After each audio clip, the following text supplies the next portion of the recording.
কেন আমি আল্লাহকে ডাকবো, কি কারণে আমি আল্লাহকে ডাকবো, কে তিনি?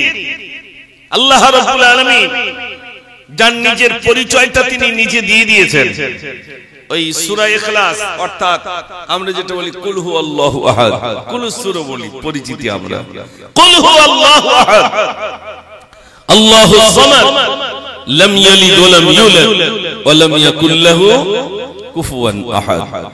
আল্লাহ নিজের পরিচয়টা ওই সূরা, ছোট্ট সূরার ভিতরে আল্লাহ দিয়ে দিয়েছেন। আল্লাহ রাব্বুল আলামিন কে, তিনি তার পরিচয়টা এই সূরা ইখলাসের ভিতরে দিয়েছেন, যেটা আমি অনেক আগে গজল আকারে আপনাদের কাছে বলেছি যাতে মানুষের মনে থাকে। একটা গজল ছিল না, নাই মোর সুখ দুঃখ নাই রে পিয়াস বুক দুনিয়া দেখো আজ কেমনে, আমি বলে দিয়েছি কোরআনে, নাই মোর দিন রাত নাই মোর পাখাত নাই মোর মা বাপ রে, তাই আমি আল্লাহু আহাদ রে মোর বন্ধু মুহাম্মদ রে। জোরে বলুন না সুবহান। আল্লাহ বলছেন এগুলো আমার কিছু প্রয়োজন হয় না, আমার সুখ নেই, শান্তি নেই, আমার ছেলে নেই, আমার মেয়ে নেই, কেউ নেই, আমি হলাম আল্লাহ। কুল হুয়াল্লাহু আহাদ, হে নবী আপনি বলুন আল্লাহ হলেন এক এবং একক। আল্লাহ কজন ভাই? আল্লাহ একজন। ইমামে আজম আবু হানিফা রাহমাতুল্লাহ আলাইহির কাছে বেদিনেরা এসে প্রশ্ন করলেন। কি প্রশ্নটা আমি বলবো?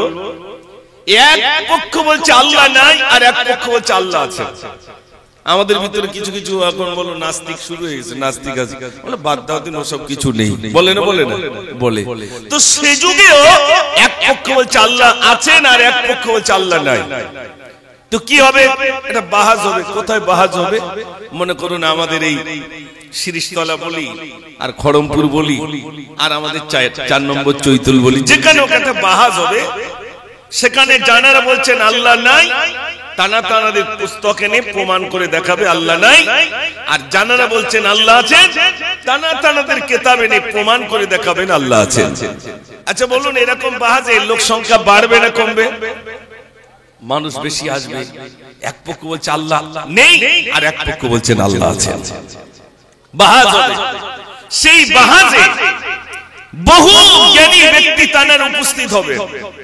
জানারা বলছেন আল্লাহ নাই, তানাদের বই পুস্তক নিয়ে সব হাজির, আমরা প্রমাণ করে দেখাবো there is no God, প্রভু বলতে কিছুই নাই, স্রষ্টা বলতে কিছুই নাই, আল্লাহ বলতে কিছুই নাই, এসব এমনি এমনি প্রাকৃতিক, এসব এমনি এমনি। তো তিনি বলছেন আমি প্রমাণ করে দেখাবো আল্লাহ নাই। বাহাজ হবে। বেলা 12টার সময় দেওয়া হয়েছে। বেলা 12টা পার হয়ে গেল, যখন 1টা বেজে যাচ্ছে, জানা বলছেন আল্লাহ নাই, তানা বলছেন কই প্রমাণ করে দেখাবে আল্লাহ আছেন। তো তোমাদের কেউ কোনো জ্ঞানী কোন আলেম তো এখন নাই, তাহলে আমরা তো জিতে যাচ্ছি। বলছে একটু লেট করো, হয়তো কোন একটা না জানি কোন একটা কারণে হয়তো একটু লেট হচ্ছে, একটু নিশ্চয়ই তিনি আসবেন। হঠাৎ দেখছেন 1 ঘন্টা পর আস্তে আস্তে সে হাজির। ভাইরা আমার, যিনি এলেন তাকে জিজ্ঞাসা হচ্ছে কি ব্যাপার, এত লেট করলেন কেন? 1 ঘন্টা বেশি হয়ে গেল, 1 ঘন্টা বেশি হয়ে গেল, এত লেট হওয়ার কারণ কি? বলছে আমি পার হচ্ছিলাম বোঝানোর জন্য বলছি, এখন তো চৈতলি ব্রিজ হয়েছে, তখন ব্রিজ ছিল না, আমি ওপারে রইলাম, চৈতলের দিকে আসবো। কিতাবে আবার চৈতল আছে যেন ভাববেন না, বোঝানোর জন্য বলছি। নদী ছিল, পার হয়েছে কিভাবে সেটা বোঝাচ্ছে। আর অনেক বললেন তাহলে চৈতলের কথা কিতাবে রয়েছে নাকি? সমস্যা হবে খুব। একটু তাকবীর দেন, মনোসংযোগ ফিরিয়ে আনুন। নারে তাকবীর। ভাই আমার ওই পারে দাঁড়িয়ে রয়েছে, তিনি বলছেন আমি ওপারে বসে রইলাম, কোন নৌকা নাই, কোন জাহাজ নাই, কিছুই নাই, পার কাপনে আমি হব, ওপারে বসে রইলাম। শুধু ভাবছি 12টায় তো টাইম, কিন্তু আমি এত তাড়াতাড়ি কেমনে যাব? কোন নৌকা নাই, কিছুই নাই, পার হব কেমনে? হঠাৎ দেখলাম নদীর পাড়ে একটা মোটা শিরীষ গাছ, বিরাট বড় শিরীষ গাছ রইল। হঠাৎ দেখলাম কোথা থেকে কোরাত এলো, গাছটা কেটে গেল, গুড়ি তৈরি হয়ে গেল।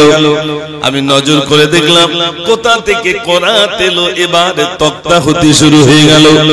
আমি নজর করে দেখলাম কোথা থেকে হাতুড়িয়ার পেরে গেল, ঠোকাঠুকি করতে করতে একটা নৌকা হয়ে গেল।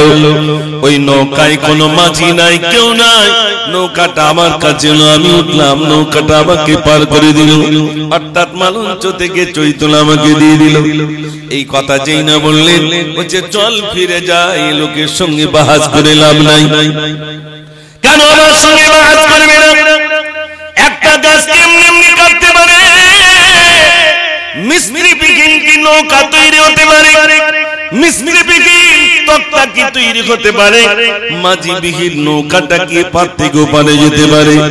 এবার তিনি বললেন, একটা গাছ যদি এমনি এমনি কাটা সম্ভব না হয়, মিস্ত্রি ছাড়া যদি নৌকা তৈরি করা সম্ভব না হয়, তাহলে মিস্ত্রি ছাড়া আসমান নিশ্চয়ই তৈরি করা সম্ভব নয়। এবার থেকে ওপারে একটা নৌকা যেমন মাঝি বিহীন এপার থেকে ওপারে নিয়ে যাওয়া সম্ভব নয়। পূর্ব থেকে পশ্চিম সূর্যটা নিম্নে যায় না। নৌকাটা এপার থেকে ওপারে নিয়ে যেতে গেলে তার চালক প্রয়োজন, মাঝির প্রয়োজন। সূর্যটা পূর্ব থেকে পশ্চিম নিয়ে যেতে গেলে তার একটা চালক প্রয়োজন। ওই চালক তন্য কেউ নন, তিনি হলেন আমার আল্লাহ। একটু জোরে বলুন না সুবহানাল্লাহ। প্রমাণ হয়েছে না হয়নি? সর্বনাশ, 1 ঘন্টা লেট, উত্তর কমপ্লিট। 1 ঘন্টা লেটের ভিতর উত্তর কমপ্লিট। আমাদের দিকে শিয়া সম্প্রদায়ের মানুষ আছে, তো শিয়াদের ভিতরে বাহাজ, জ্ঞানী লোকের বাহাজ দেখে, কিতাব লাগে না, কিচ্ছু লাগে না। তো বাহাজ হবে একদিকে সুন্নি আলেম আর একদিকে শিয়া আলেম। এখন সুন্নি আলেমরা আসার সময় যিনি আসছেন বগলে জুতো। সবাই জিজ্ঞেস করছে, হুজুর বগলে জুতো কেন? বলে শিয়ারা জুতো চোর। কি চোর ভাই? জুতো চোর। তাই জুতো কোথায় রেখেছে? বগলে রেখেছে। শিয়ারা জুতো চোর তুমি জানো? আরে জানো না, আল্লাহ রাসূলের পাশেই দুটো জুতো ছিল, আর ওই শিয়ারা চুরি করেছিল। তো তখন কি শিয়া ছিল? ও, তাহলে সাহাবাদের জামানায় হবে ওটা। আরে তখন কি শিয়া ছিল? তাহলে সাহাবাদের জামানায় না, তাবিঈদের জামানায়। তখন কি শিয়া ছিল? তো তখন যদি শিয়া না থাকে, তাহলে এখন যদি শিয়া হয় ওটা বাতিল ফিরকা। তার মানে জুতো বগলে দিয়ে উত্তর কমপ্লিট। বুঝতে পারেননি ভাই? জুতো বগলে, অথচ উত্তর কমপ্লিট। না কিতাব লেগেছে না কিছু লেগেছে। এটা জ্ঞানী মানুষের কত সুন্দরভাবে বুঝিয়ে দিয়েছেন। একটু জোরে বলুন না সুবহানাল্লাহ। ভাই আমার বেদিনের মার বললেন, আল্লাহ আমরা মনে করলাম আল্লাহ আছে, বিশ্বাস করলাম আল্লাহ আছে। এবার আমাদেরকে বলতে হবে, সেই আল্লাহ যদি থেকেই থাকেন, তাহলে বলুন তিনি এখন কোন কাজে নিয়োজিত রয়েছেন, তিনি এখন কি করছেন বলতে হবে। তিনি কোন দিকে মুখ করে রয়েছে বলতে হবে। প্রথম প্রশ্ন ছিল আল্লাহ নেই, দ্বিতীয় দিন আল্লাহকে প্রমাণ করে দেখিয়ে দিয়েছেন। এবার বলতে শুরু করলো বেদিনেরা, এবার আপনি বলুন আমার আল্লাহ যদি থেকেই থাকেন, সেই আল্লাহ কোন দিকে মুখ করে রয়েছে। বেঈমানদের প্রশ্ন দেখেছেন, কোন দিক মুখ করে রয়েছে আল্লাহ, সেটাও বলতে হবে। ভাই আমার তিনি বললেন, একটা মোমবাতি নিয়ে এসো। একটা মোমবাতি ধরে নাও। এবার মোমবাতি ধরানোর পরে আলোটা যখন জ্বলছে, বলছে বলুন আলোর মুখটা কোন দিকে? বলছে চতুর্দিক আলো দেয়। আমি যদি এখন বলি টিউবলাইটটা জ্বলছে, ওর আলোর মুখটা কোন দিকে? আপনারা বলবেন চতুর্দিকে তো আলো দেয়, চতুর্দিক আলো দেয়। ভাই আমার তিনি আর অন্য কেউ নন, তিনি বলেন আমাদের ইমাম ইমামে আযম আবু হানিফা রাহমাতুল্লাহ আলাইহি বলেন, একটা মোমবাতির আলো যদি চতুর্দিক আলো দিতে পারে, তাহলে আমার আল্লাহ ঠিক তার থেকে চতুর্দিকে তিনি দেখতে পান। এটা তো অবশ্যই অন্তরের ভিতরে যে কথাটা উদয় হয়, ওই কথাটা আমার আল্লাহ শুনতে পায়। প্রথম ছিল আল্লাহ নেই, ওটা প্রমাণ করালেন। দ্বিতীয় ছিল আল্লাহ যদি থেকেই থাকেন কোন দিকে মুখ করে, সেটাও উত্তর দিয়ে দিলেন। এবার বলছে তাহলে আমাদের আরেকটা প্রশ্ন, কি সেই আল্লাহ কোন তাহলে কি কাজ করছে বলছে। নাস্তিকদের একটা কোয়ালিটি থাকে। এ কি কোয়ালিটি? ভাইরা আমার, ইমাম আযম আবু হানিফা রাহমাতুল্লাহ আলাইহি বললেন, তোমরা কি কলমা পড়বে? বেশক আমরা কলমা পড়ব। ইমাম আযম আবু হানিফা রাহমাতুল্লাহ আলাইহি বললেন, আমার আর তোমাদের ভিতরে আল্লাহ রাব্বুল আলামিন বাহাস করাচ্ছেন, তার মানে তোমরা প্রশ্ন করছো আর আমি উত্তর দিচ্ছি। অর্থাৎ আমি মুসাফফার, আমাকে চৈতল থেকে আনিয়ে আল্লাহ আমাকে মাইকে বলাচ্ছেন, আর আপনাদের বিভিন্ন গ্রাম থেকে কানে এনে বসি মিলাদ শোনাচ্ছেন। আমার আল্লাহ এখন এই কাজে নিয়োজিত রয়েছে। তিনটে উত্তর ইমাম আযম আবু হানিফা রাহমাতুল্লাহ আলাইহি দিয়ে তারপরে এখন অনেক নাস্তিক আছে, তারা প্রমাণ করে বেড়ায় আল্লাহ। মুসলমানরা বলে আল্লাহ কই, আল্লাহ কই? আল্লাহকে কি দেখা যায় ভাই? একটু কথা বলে না। ও সোনার ভাই, আমি তো ঈমান এখানে বলছিলাম আল্লাহ আল্লাহ আল্লাহ জিকির করছিলাম, আল্লাহ আল্লাহ বলে আল্লাহকে ডাকছিলাম। বেশি বেশি করে আল্লাহ বললে লাভটা কি হবে? সোনার ভাইরা আমার, জিকির শুধুই আল্লাহ আল্লাহ, ওটা তো জিকির অবশ্যই, ওটা তরিকাতের জিকির। আর জিকির মানে হলো স্মরণ, সর্বদাই মহান রব্বুল আলামিনকে স্মরণ করা। কিভাবে স্মরণ করবেন? ও সোনার ভাইরা, হাদিস পাকের ভিতরে এসেছে, কোন মানুষ যদি বিসমিল্লাহির রহমানির রহিম বলে, বিসমিল্লাহির রহমানির রহিমের ভিতরে তিনটে শব্দ আছে, একটা হলো আল্লাহ, একটা হলো রহমান, আর একটা হলো রহিম। আল্লাহ নামের মানে তাৎপর্য হাজার, রহমান নামের মানে তাৎপর্য হাজার, রহিম মানের তাৎপর্য হাজার। কোন মানুষ যদি বলে বিসমিল্লাহির রহমানির রহিম, ওই মানুষটা যেন মহান রব্বুল আলামিনকে 3000 নাম ধরে রাখলো। একবার শুধু যদি বলেন বিসমিল্লাহির রহমানির রহিম। এখন বলুন, আল্লাহ স্মরণ শুধু ওইটুকুই সীমাবদ্ধ নয়। আল্লাহ আল্লাহ বললাম, আল্লাহকে ডাকলাম, আল্লাহ মহব্বতে ডেকেছি, আরো বেশি ডাকি। যত বেশি ডাকবে, যত বেশি ততই তো আত্মা তৃপ্তি পাবে। শান্তি কোথায়? কার নাম জপ করলে শান্তি? আল্লাহ তো বলেই দিয়েছেন, আলা বিযিকরিল্লাহি তাতমাইন্নুল কুলুব। শান্তি যদি পেতে চাও, একমাত্র আল্লাহর স্মরণের ভিতরেই শান্তি নিহিত রয়েছে। জোরে বলুন না সুবহানাল্লাহ। আল্লাহ ছাড়া কোনো গতি নাই ভাই। একটু দরুদ শরীফ পড়েন, আল্লাহুম্মা সাল্লি আলা। আচ্ছা, وعلى آل سيدنا।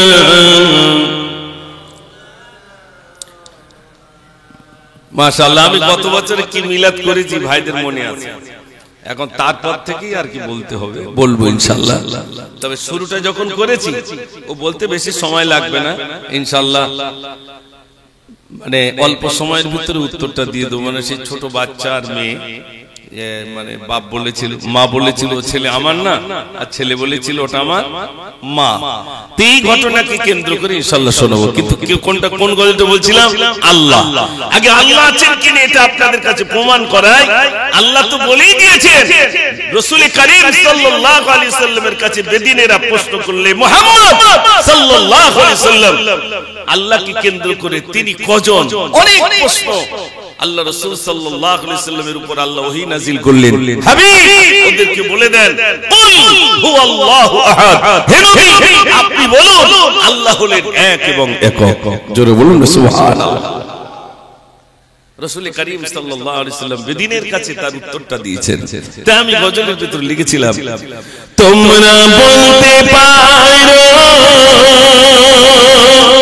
এই সাথী আসমান কেমন করে টাঙিয়ে রাখা। তোমরা কি বলতে পারবে আমি আসমানটা কি করে টাঙালাম? আপনারা বলুন, এই প্যান্ডেলটা টাঙিয়েছেন, কতটা খুঁটি দিতে হয়েছে বলুন তো? আর আসমান টাঙালেন, কোন খুঁটি দেখতে পেয়েছেন? আল্লাহ বলছেন, ইন্না ফি খালকিস সামাওয়াতি ওয়াল আরদ। এগুলো দেখে তো জ্ঞানী মানুষের নিদর্শন। আসমান দেখবে, জমিন দেখবে, কুল কায়নাত দেখবে, দেখবে, গাছগাছালি দেখবে, আর বান্দা শুধু নির্ণয় করবে এত সুন্দর, এত সুন্দর। তোমার সৃষ্টি যদি হয় এত সুন্দর, না জানি তাহলে তুমি কত সুন্দর, কত সুন্দর। তোমার সৃষ্টি যদি হয় এত সুন্দর, না জানি তাহলে তুমি কত সুন্দর,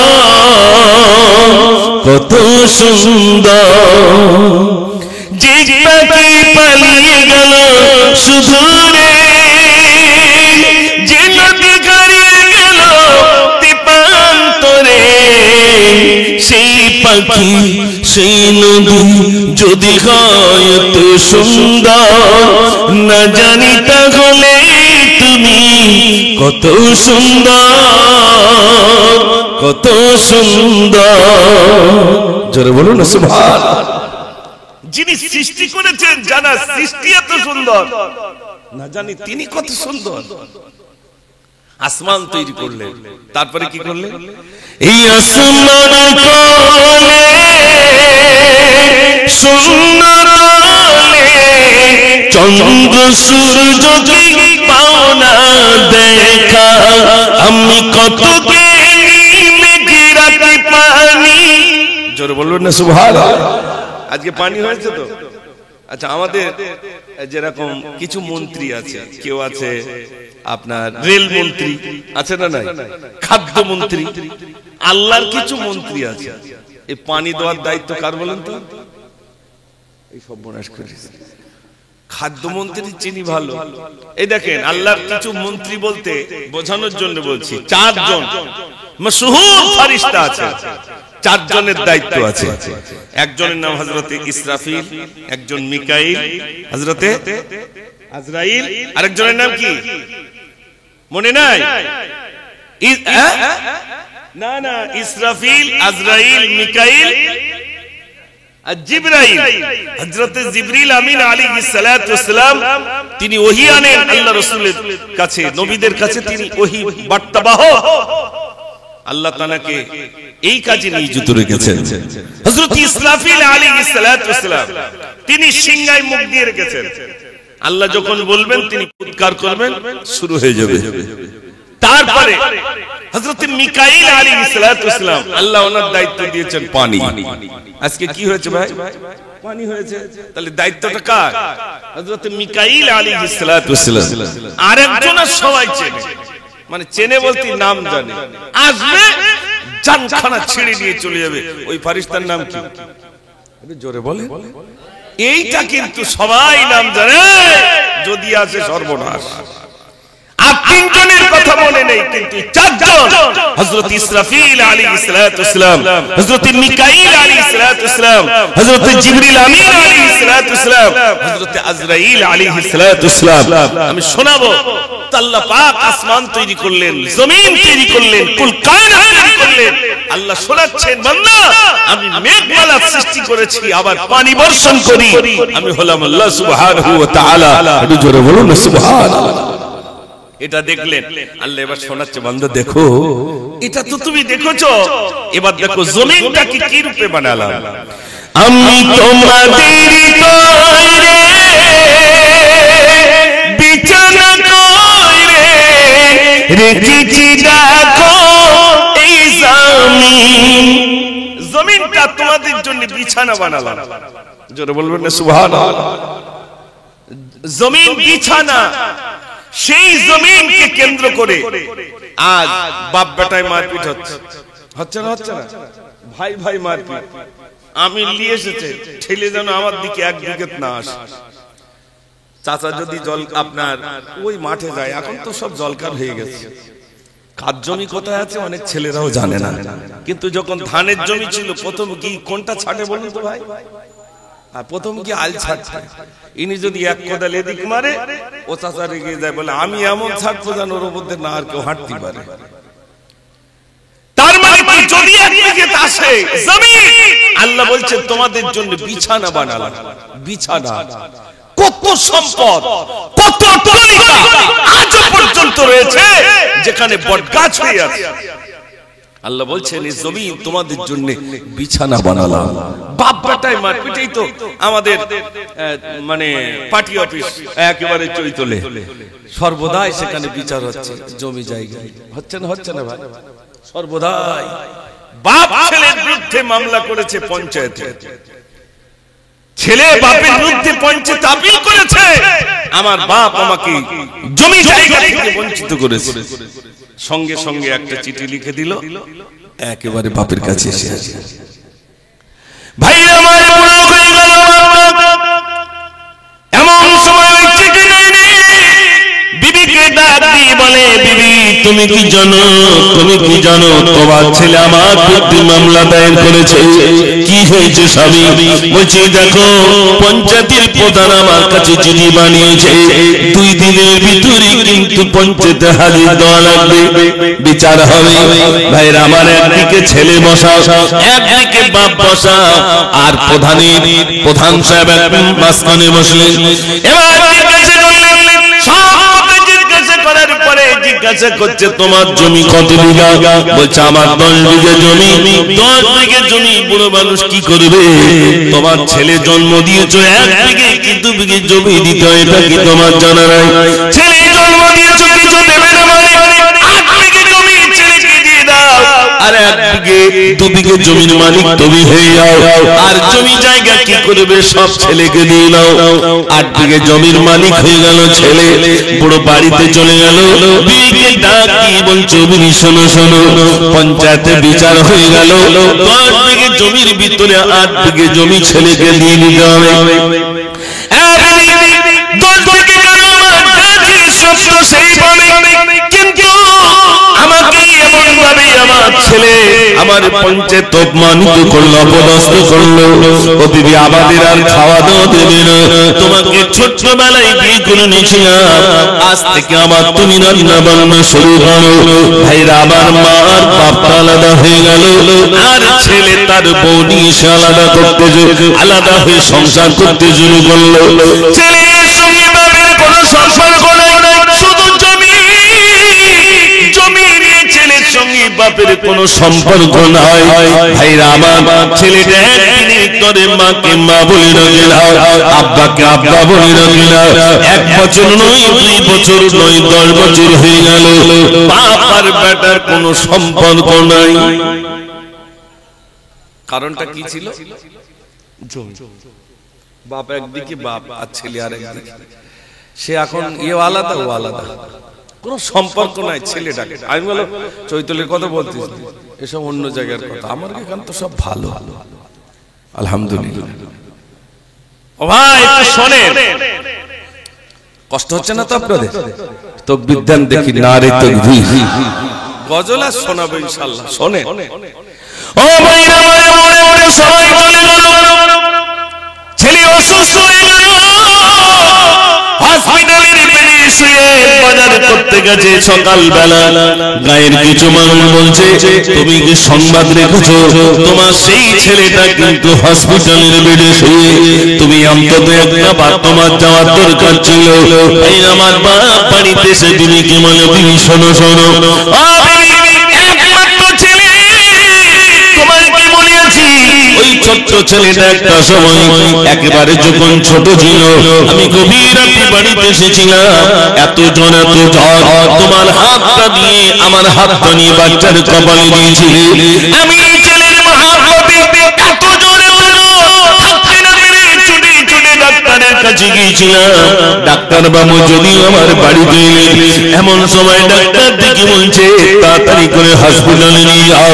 আমার বাচ্চাটাকে হসপিটালে নিয়ে গেলাম, ইমার্জেন্সিতে দেখালাম, বাচ্চাটা ভর্তি দিয়ে গেল।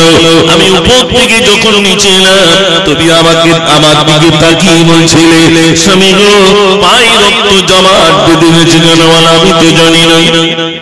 তুমি তাড়াতাড়ি করে চায়ের দোকান থেকে 1 গ্লাস গরম পানি এনে আমার এই রক্ত জমাট জায়গায় দিয়েছিলে। রক্তটা যখন সরে গেল, দেখা গেল আমার পায়ের নখটা পর্যন্ত উঠে গেল। তুমি আমাকে বলেছিলে, স্বামী গো এমন অবস্থা কেন? আমি বললাম, বিবি ছেলে ছেলের মহব্বতে গভীর রাতে চলছিলাম, ছুটে ছুটে যাচ্ছিলাম, কখন আমি হরিয়তকে পড়ে গিয়েছিলাম, পায়ের রক্ত উঠে গিয়েছিল, আমার কোনো খবর ছিল না। ছেলের মহব্বতে ছুটেছিলাম, যে ছেলেটার পিছনে এত কষ্ট করেছিলাম, সেই ছেলেটা আমার পঞ্চায়েত আমার বুদ্ধাপন দিয়ে করলো। 10টি বছর পার হয়ে গেল, একবার যদি আমাকে আব্বা বলে ডাকতো, আমার কলিজা কানা ঠান্ডা হয়ে যেত। ওকে শোনো শোনো শোনো, তোমার ছেলে হসপিটালের বেড়ে চলো, যদিও আমাকে আর তোমাকে না ডাকে, আমাদের দায়িত্ব অন্তত একটা বার দেখে আসা, তাই তো নাকি ভাই? অন্তত দেখে আসা, অন্তত চলো একটা দেখে আসা। এই কথা শোনার পরে বৌমাটা দিক বলে দিয়েছে, তোমার বাপ যদি আসে খবরদার কথা বলবো, আর সেক্রেটারির কথা বলো মানতেই হবে। ঠিক বলছি না ভুল বলছি? সেক্রেটারি যদি একবার বলে তাকাতে পারবে না, তা তাকাতে পারবে। এখন তো সেই যুগ এসেছে, যদি বলে ওঠতা ওঠবে, আর যদি বলে বসতে বসবে। দেখতে পাচ্ছেন না, মাল হচ্ছে খান্না মার্কেট বলেন আর যে মার্কেট বলেন, ভাবি চাচিদের হুড়োহুড়ি। আর আমাদের চোখে সব ছানি পড়েছে, ও চশমা দিয়েও দেখতে পাইনি, না লুঙ্গি চিনি, না শাড়ি চিনি, না গামছা চিনি, না কিচ্ছু চিনি। ঠিক বলছি না ভুল বলছি? যদি তাও যদি পর্দা সহিত যেত, সে তো মানা যেত। একটা বাইক কিনতে যাবে, তাও পিছনে করলে যাচ্ছে, তুমি রং চেন বা, তারপর আমি লোক সর্বনাশ। মানে রং চয়েস করে দেবে সেই বাইকটা, তারপরে কিনবে, তার আগে ভিটে আনা যাবে না। আমার মিলাদ যদি এখানকার মায়েরা শুনে বলে, ওরা যেন লেস কিনে জীবনে, কিন্তু হয়তো মায়েরা শুনছে না আমার মিলাদ। আলহামদুলিল্লাহ, গত বছর একটু ডাকাডাকি কত হয়েছিল, আর এবছর আর কোনো টেনশন নেই ইনশাআল্লাহ। একটু জোরে আওয়াজ দেন, নারে তাকবীর। গজল শোনাবো, লিকটা সারাই করে নিই, আজ অনেক গজল শোনাবো ইনশাআল্লাহ। ও সোনার মেয়েরা, একটুখানি শুনুন, হসপিটালে চলে গেল, কোন রুমে আছে জানে না, কোন রুমে আছে ইচ্ছা তো ফকিরি নাই, টাকায় কোন রুমে আছে জানা নেই। এমন সময় যদিও একটুখানি সংবাদ পেল, গেল, দেখার পরে গিয়ে দেখছে ছেলেটা বেডে শুয়ে, বাপের দিকে তাকায় না, মায়ের দিকে তাকায় না। এতবার বলছে, আপনার তোর কি হয়েছে বল? সেক্রেটারি বলেছে, তোমার বাপের দিকে জানো তাকাবা না, মায়ের সাথে যেন কথা বলবা না। এখন বলো, সেক্রেটারির কথা মানবে না মানবে না? সেক্রেটারির কথা আমল করতেই হবে। বলে দেশ খবরদার তাকাবা না, ও মোটে তাকায়নি না, তো তারপরে তো সর্বনাশ করে দিবে। তাকাই, যদিও নিচে নেমে মনটা খারাপ করে বাড়িতে চলে এলো। বিবি কাঁদছে, ভাই আমার মা যদি টুকরে টুকরে কাঁদে, বলে স্বামী গো, একমাত্র ছেলে যদি একটুখানি আমাকে মা বলে ডাকতো, আমার কলিজা কানা ঠান্ডা হয়ে যেত।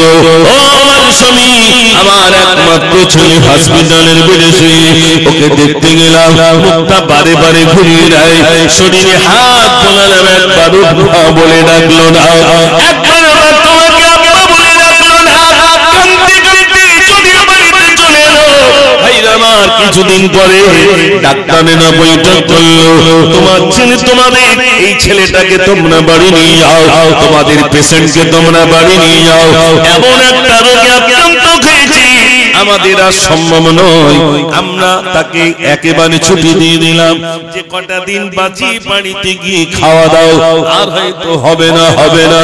ছেলেটাকে বাড়িতে যদি আনলো, ছেলের অন্তরের ভিতরে ঢুকে গেল, ডাক্তার বলে জানো হবে না, 1 সপ্তাহের বেশি হয়তো আর বাঁচবে না বাঁচবে না।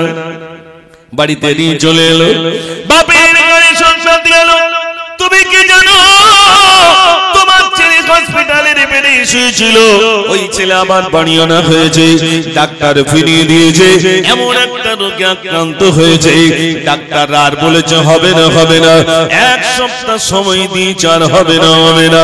বাড়ি থেকে ছুটে ছুটে ছেলের বাড়ির সামনে গিয়ে দরজায় এক ধাক্কা মেরে ঘরের দরজাটা খুলে দিয়ে ঘরের ভিতরে যেই না ঢুকলো, ছেলের সামনে যেই না গেছে, ছেলে একবার ডেকে উঠেছে আব্বা।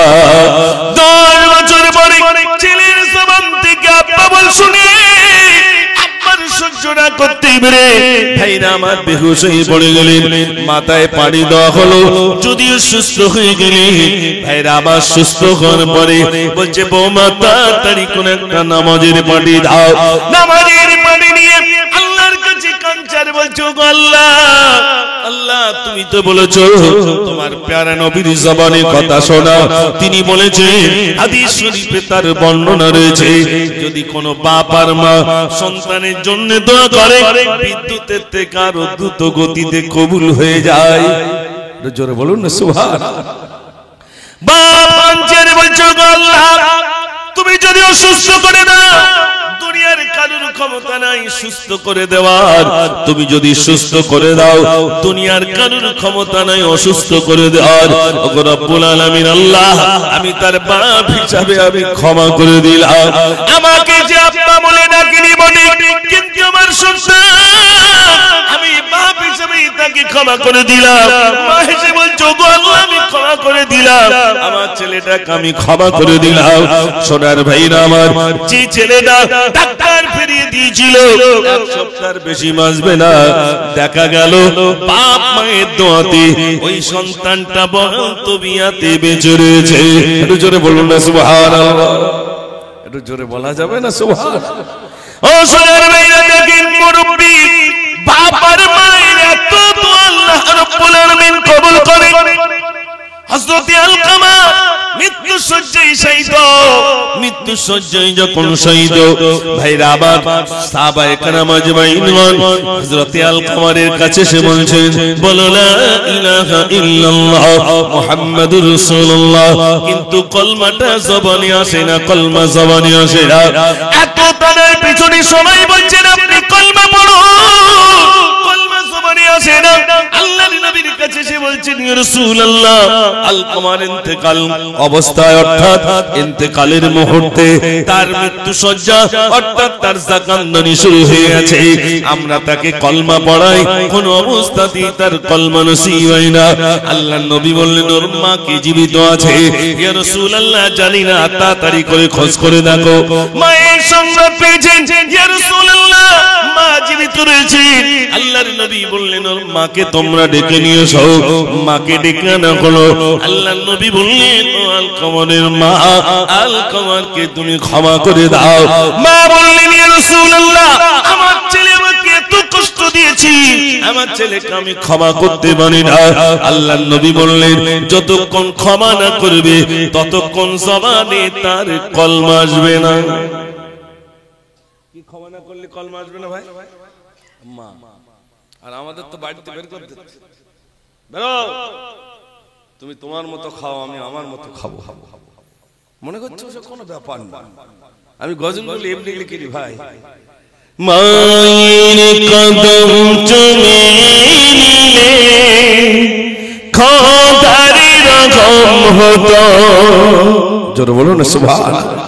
মায়ের কদম চুমে নিলে খোদার রকম হতো।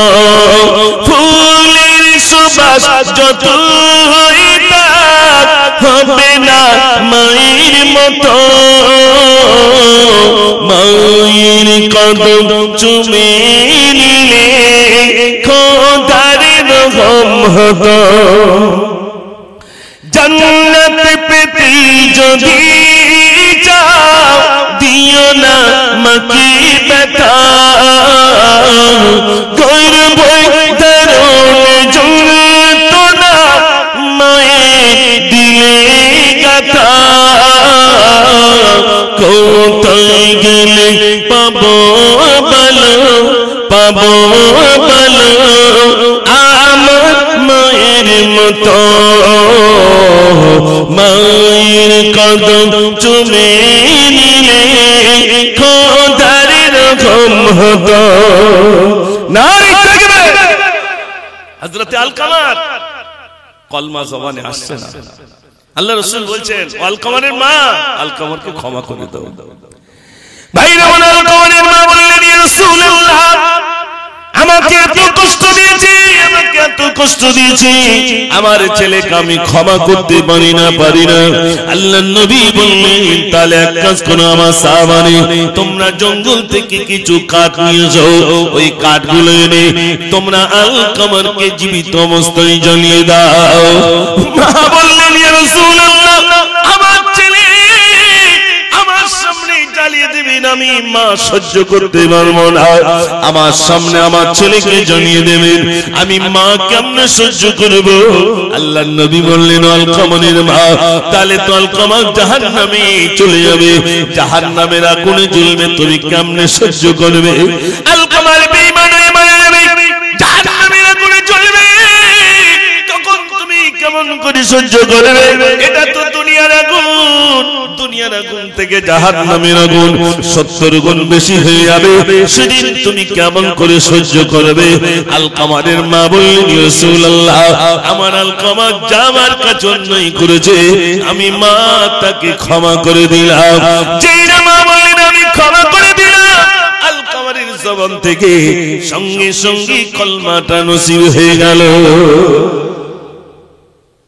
মা, একটা শব্দ মা। আজ আমার বলার উদ্দেশ্য, যত যুবক ভাইরা আছে জমি জায়গাকে কেন্দ্র করে মা বাপকে দূরে সরিয়ে দিচ্ছি। মা একদিকে, বাপ একদিকে।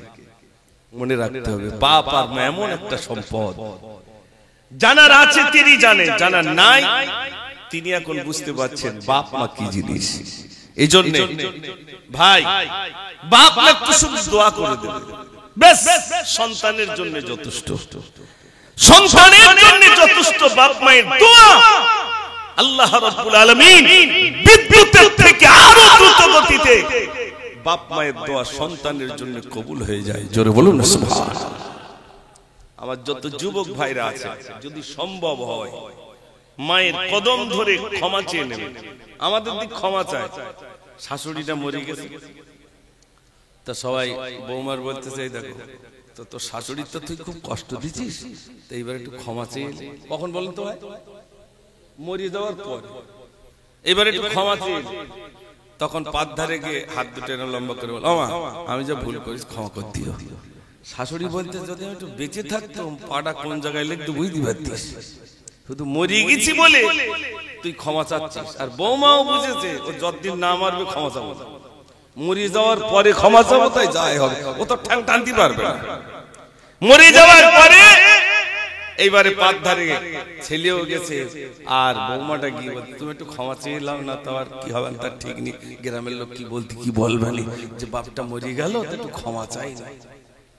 তাই মরে যাওয়ার পরে ক্ষমা চেয়েছে।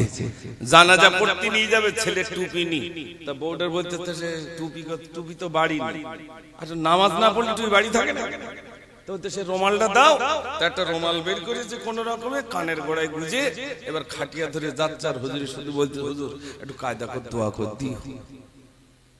কাজ হয় বলে মনে হয়? ও ভাই, আমার বাপ মারা গেছে, আর এখান থেকে ইমাম সাহেবকে নিয়ে গেছে, ইমামের দোয়া কবুল হবে আগে না সন্তানের দোয়া কবুল হবে আগে? ভাই সন্তানের দোয়া, সন্তানের দোয়া কবুল হবে। আমি সন্তান আমার বাপের জন্য মায়ের জন্য কিচ্ছু করতে পারলাম না, শুধু চোখের পানি ফেলছি, শেষ বেলায় এতটুকু বলতে পারি না। ওই যে আপনার দোয়া পড়া হয় জানা যায়, আল্লাহুম্মা গফিরলি হাইয়িনা ওয়া মাইয়িতিনা ওয়া শাহিদিনা ওয়া গায়বিনা ওয়া সাগীরিনা ওয়া কাবীরিনা ওয়া যাকারিনা ওয়া উনসানা, আল্লাহুম্মা মান আহইয়াইতাহু মিন্না ফাআহইহি আলাল ইসলাম ওমান তাওফাইতাহু মিন্না ফাতাওয়াফাহু আলাল ঈমান। লাস্টে বলি ওমান তাওফাইতাহু মিন্না ফাতাওয়াফাহু আলাল ঈমান। তার আগে বলি আল্লাহ যাদেরকে তুমি আমাদের থেকে তুলে নিয়েছো তাদেরকে তুমি ঈমান হালতে মৃত্যু দিও, আর যাদেরকে বলা হয় আল্লাহ যাদেরকে তুমি হায়াতে রেখেছো তাদেরকে ইসলামের উপরে প্রতিষ্ঠিত রেখে দিও। এই যে দোয়া তাও আমরা করি না। আমি অনুরোধ করবো, আজ গজল হয়তো বেশি সময় হবে না, একটু দেখলে 10:30 পর্যন্ত হবে ইনশাআল্লাহ। 10:30টার মধ্যে ইনশাআল্লাহ আবার একটা গজল সেই আলীর ঘটনাটা শুনবে, সব যুবকরা তাকিয়ে রয়েছে, ওইটা কখন বলবে, তবে ওটা বলবে ইনশাআল্লাহ। দেখি আরো একবার তাকবীর, যুবক ভাইরা আছেন একটু আওয়াজ দেন, নারে তাকবীর। আমি মুজাফফর এইটুকু কথা আপনাদের কাছে স্মরণ করিয়ে দিতে চাই। অবশ্যই বাপ মাকে আপনারা প্যার করেন, মহব্বত করেন, ভালোবাসেন। বাপ আর মা সন্তানের জন্য একবার শুধু এতটুকু বললে উফ, এই কষ্টটুকু যদি পায় আনতাহবাতা আমালুকুম, সমস্ত আমল বরবাদ হয়ে যাবে, সমস্ত আমল বরবাদ হয়ে যাবে। ও সোনার ভাইরা আমার, বাপ আর মা এমন একটি সম্পদ, এমন একটি সম্পদ, বাপ মাকে যদি রাজি করতে পারেন। আল্লাহর নবীর কাছে একজন সাহাবা এলেন, ইয়া রাসূলুল্লাহ খেদমত করব কার? আল্লাহর নবী বললেন তোমার মায়ের, তারপরে কার? তোমার মায়ের, তারপরে কার? তোমার মায়ের, তারপরে কার? তোমার পিতার। মায়ের কথা তিনবার বললেন, তোমার মাকে খেদমত করো। ও সোনার ভাইরা আমার, আপনার হাসপাকে যান, উমরায় যান, আল্লাহর নবী সাল্লাল্লাহু আলাইহি ওয়াসাল্লামের পাশে শুয়ে রয়েছেন। ভাইরা আমার, হযরতে আবু বকর সিদ্দিক রাদিয়াল্লাহু তাআলা শুয়ে রয়েছেন। খলিফাতুল মুসলিমিন হযরত ওমর ফারুক রাদিয়াল্লাহু তাআলা তাদের জীবনের ছোট্ট একটু গানি শুনুন, তাহলে বুঝবেন বৃদ্ধ জানা হয়ে যান। বিদ্যা যখন হয়ে যায়, তাদের খেদমত করলে কতটা সওয়াব পাওয়া যায়। হযরতে ওমর ফারুক রাদিয়াল্লাহু তাআলা, ভাইরা আমার, হযরতে আবু বকর সিদ্দিক রাদিয়াল্লাহু তাআলা খলিফা, তিনি যখন খলিফা ছিলেন, তারপরেও হযরতে ওমর গলিতে গলিতে তিনি ঘোরাফেরা করতেন। এমন একটা গলির ভিতরে গেলেন, গিয়ে দেখছেন গুনগুন করে কান্নার আওয়াজ আসে। রাতের অন্ধকারে বেড়ার পাশ দিয়ে দেখছেন একজন মহিলার কান্না, গুনগুন করে কাঁদে আর বলে, আল্লাহ, কত মানুষের মৃত্যু হয়ে যায়, আল্লাহ আমার মৃত্যুর কথা কি তোমার কাছে লেখা নাই? 80 বছর বয়স হয়ে গেল, 80 বছর ধরে তোমার কাছে কাঁদি, আমার মতো কত মানুষ তার ইন্তেকাল হয়ে গেল, আল্লাহ আমার কি ইন্তেকাল, আল্লাহ আমার মৃত্যু কি তোমার কাছে লেখা নাই? গুনগুন গুনগুন করে কাঁদেন। হযরত ওমর ফারুক রাদিয়াল্লাহু তাআলা তিনি সালাম দিলেন, আসসালামু আলাইকুম। উত্তর চলে এলো, ওয়ালাইকুমুস সালাম। কি হয়েছে মা? মহিলা বলে, কে বাবা তুমি? আজ আমাকে মা বলে ডেকেছো? হযরত ওমর বললেন, মা। যেই না আবার মা বললেন, মহিলা বলে, কি বাবা তুমি আজ আমাকে মা বলে ডেকেছো? হযরত ওমর বলেন, মা, মনে করুন এটা আপনার কলিজার টুকরা ছেলে। একটু জোরে বলুন না সুবহান। মনে করুন এটা আপনার ছেলে। নিজের পরিচয়টা দিলেন না, এটা আপনার ছেলে। মহিলা বলেন, কি বাবা তুমি? কাঁদতে কাঁদতে আমার চোখ বন্ধ হয়ে গেল, আমার সংসারাদি সব চলে গেল, আমি একা। গভীর রাতে শুধু আল্লাহর কাছে কাঁদিয়ে বলি, আল্লাহ, কি পরীক্ষায় তুমি আমাকে ফেলেছো? আমি গোসল করতে পারি না, আমি একা চলতে পারি না, আমি কিছুই খাওয়া দাওয়া করতে পারি না, আমি একা হয়ে গেলাম, আমার সংসারাদি সব মৃত্যু হয়ে গেল। তাদের শোকে কেঁদে কেঁদে আমার চোখ বন্ধ হয়ে গেল। বাবা গো, তুমি আজ আমাকে মা বলে ডেকেছো, যেই না আমাকে মা বলে ডেকেছো, আমার কলিজা কানা ঠান্ডা হয়ে গেছে। বাবা, এ বাবা তুমি কে? আজ আমাকে ডাক দিয়েছো মা বলে। হযরত ওমর নিজের নামটা গোপন করে রেখে বললেন, মা বলুন বলুন কি আপনি পেরেশানিতে পড়েছেন? মহিলা বললেন, বাবা 80 বছর ধরে আল্লাহর কাছে কাঁদি, আমার ছেলে ছিল, মেয়ে ছিল, সংসারাদি সব ছিল, স্বামী ছিল, সব ইন্তেকাল হয়ে গেল। এই ঘরে আমি একাকী রইলাম, কাঁদতে কাঁদতে কাঁদতে কাঁদতে আমার চোখ বন্ধ হয়ে গেল। বারে বারে আমি শুধু কাঁদি আর বলি, আল্লাহ, আমার ছোট্ট বাচ্চাকে তুমি ডেকে নিয়েছো, আমার স্বামীকে তুমি ডেকে নিয়েছো, তাতে আমার কোনো দুঃখ নাই, কোনো যন্ত্রণা নাই। আল্লাহ, আমার অন্তত আমাকে তুমি মৃত্যু দাও। আল্লাহ, আমার মৃত্যুর কথা কি তোমার কাছে লেখা নাই? এজন্য আমি কাঁদি। বাবা, হযরত ওমর বলেন, মা, আজ থেকে আমি আপনার ছেলে হয়ে গেলাম, আপনাকে গোসল দেব, আপনাকে খাওয়া দেব, সমস্ত কিছুর ব্যবস্থাপনা আমি করে দেব। ভাইরা আমার, ওই মহিলাকে গোসল দিয়ে দেন, বৃদ্ধ হয়ে গেছে, চোখে দেখতে মায়েরা। ওই মহিলাকে গোসল দিলেন, সুন্দর বিছানা বিছিয়ে দিলেন, মা কানে শুয়ে পড়ুন, কাপড় দিলেন, পড়তে মাপড়িটা পরিধান করুন। এবার কিছু খাদ্য গালে তুলে তুলে খাওয়াচ্ছেন আর বলছেন, মা আপনি খেয়ে নেন।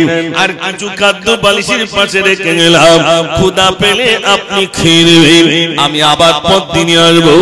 এমন দিন চলতে চলতে হঠাৎ একদিন হযরত তোমার দেখছি কি যেন ওই মহিলাকে গোসল দিয়ে দিলেন, যে বিছানা বিছিয়ে দিয়েছিলাম তাছাড়া অন্য তোমার বিছানাকে যেন বিছিয়ে দিয়ে গেল। স্বাভাবিক কাজ তো আমি করি, কিন্তু এত সুন্দর বিছানা কে দিয়ে গেল? মহিলাকে বলছে, মা কেউ কি আপনাকে গোসল দিয়ে গেছে? হ্যাঁ বাবা, তুমি তো এসেছিলে। যেহেতু অন্ধ, চেনে না, কি করে দেখবে? মনে করছে ওই বেটাই বুঝে আমাকে সব করে যাচ্ছে। হযরত ওমর চিন্তিত, আমার থেকে সুন্দর বিছানা আবার এই মহিলার খেদমতের জন্য কে নিয়ে যেতে হলো? ভাইরা আমার, হযরত ওমর ফারুক রাদিয়াল্লাহু তাআলা তিনি কি করলেন? একটা নির্জন জায়গায় নিজেকে লুকিয়ে রাখলেন যেন কেউ না দেখতে পান। আর মাকসুদ হলো ওই মহিলার খেদমত করে কে আমি একটুখানি দেখবো।